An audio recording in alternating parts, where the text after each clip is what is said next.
Good evening, dear sisters and brothers. Welcome back to Being Heartful Every Day session. This is day 331st, week 48, and we will continue to reflect on the quality of availability, a deeply spiritual quality that opens us to connection within ourselves, with others, and with the divine. Availability is a sacred readiness that allows the heart to respond to the call of the divine. Today, let us reflect further on availability as a lifestyle of love, a conscious, continuous offering of ourselves in all the moments. Availability isn't just a decision, it is a way of being. When we live with a heart that always on call, something beautiful begins to happen. We become more attuned, we listen more deeply, we begin to sense what others need, not just through words, but through presence. Our availability becomes a silent form of love. We don't always need to do big things. Every day presents small invitations to be available, to listen without distraction, to help without being asked, to show up without needing the praise, to be present even when it is not the most comfortable. And sometimes the divine places a quiet call in our heart, a nudge to meditate, a whisper to perform an action. And if we are inwardly available, we can respond that gentle yes becomes a doorway to grace. As we experience these subtle shifts within us, let us gently extend the invitation to others as well. You can invite your family members and friends to master classes and to being heartful everyday sessions. Sometimes our own calm and joyful demeanor becomes the loudest invitation. Now let us turn to tonight's reading from the Bandara message on availability, continuing from where we left off yesterday. We must train the mind. Our intentions must be focused. We must learn to play one song at a time, one musical instrument at a time, one thought at a time. Otherwise, there is no beauty, but only dissonance. Our availability of energy should be just one practice. Practicing any method demands some level of trust and confidence in that method. Practicing multiple methods creates multiple channels in the mind. It only means you're not happy with the method you are practicing. It is like saying, I'm married to my wife, but available to all. You are not fully available to anyone. Availability to many is availability to none. Sharanagati and devotion mean giving yourself entirely. If you give yourself to many, are you giving yourself entirely to anyone? You're always holding some part of yourself in reserve. This is mine. I will not share it. You are not really giving yourself to anything. I will repeat an ancient story Swami Vivekananda shared in Chicago at the Parliament of the World's Religions in 1893.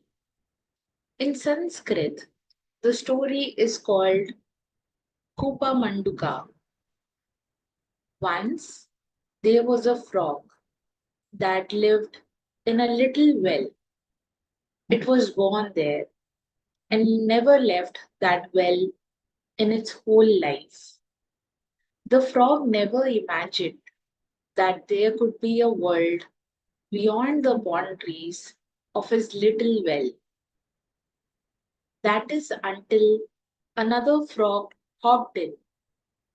This new frog was from the ocean, and she told the well frog about the ocean's waves, currents, depths, and vastness.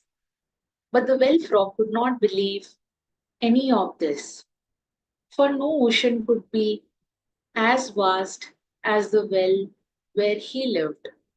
So he laughed at the ocean frog and gave her a kick. Vivekananda told this story to explain the differences between religions, meaning that some people are stuck in their Hindu wells, others are imprisoned in their Christian wells, and so forth. The analogy goes further.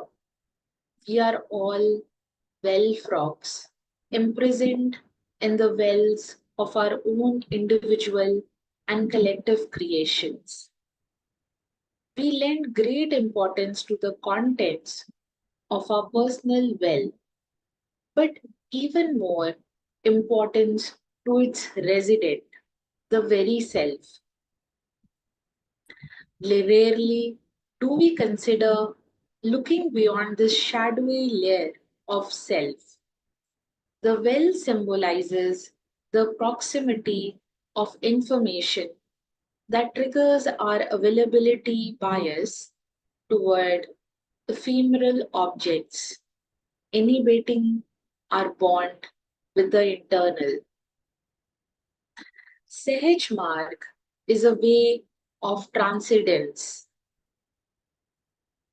It provides the means to shatter the individual network, to become a frog of the ocean, so to speak. With cleaning, we remove the emotional memory, the samskars that distort our understanding and misdirect our intentions. So we are left only with the cognitive memories of events. Without cognitive memory, we could not learn from the past. Such cognitive memory becomes our accumulated wisdom. Still, we remain within the bounds of that well of wisdom, for it is a wisdom derived from the past. Meditation bestows upon us the possibility of receiving superconscious inspiration, a futuristic vision not based on anything that has come before. It is a product of neither the past nor the present. So, with cleaning and meditation, there is a possibility of escaping the well of the here and now, stepping into the daylight of the eternal present. I heard a beautiful analogy once. Imagine that you are standing on a bustling city street with a towering skyscraper overhead. Your view is limited, extending only a short distance in each direction before the street disappears from your view. Down the street, a red car is approaching, but it has yet to enter your field of vision. High above on the skyscraper's 20th floor, someone gazes out of a window. That person's elevated position gives them a broader view, perhaps spanning a mile in each direction. They can spot the red car in the distance long before it becomes visible to you. To you, the car remains in the future, yet for the person in the skyscraper, it's already part of the present. And when the car eventually exits your sight, it becomes your past, while it continues to exist in the present for the person on the 20th floor. We will now take a pause here and prepare ourselves for the universal prayer. Gently close your eyes. Become inwardly available to the divine vibration. All brothers and sisters are being filled with love and devotion, and the real faith is growing stronger in them.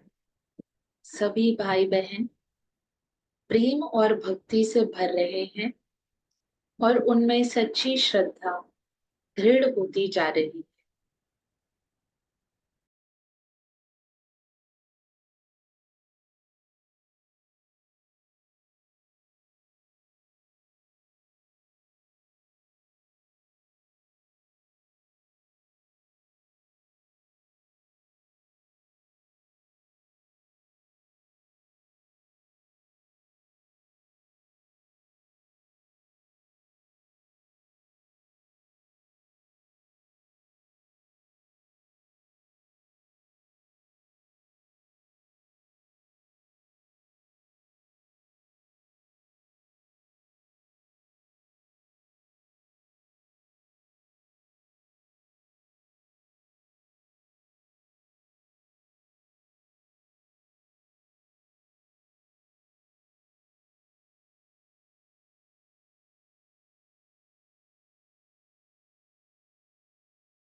May this universal prayer become a gentle current flowing from heart to heart, silently weaving the world together in love. Tonight, as we prepare for rest, let us offer the bedtime prayer with sincerity, reflecting on all that we have learned. Let us repent for any mistakes, resolve not to repeat them, and open our hearts to deeper transformation. Thank you all for joining us in the today's evening session, and we look forward to seeing you again tomorrow at 6 a.m. for our morning session. Wishing you a very good night.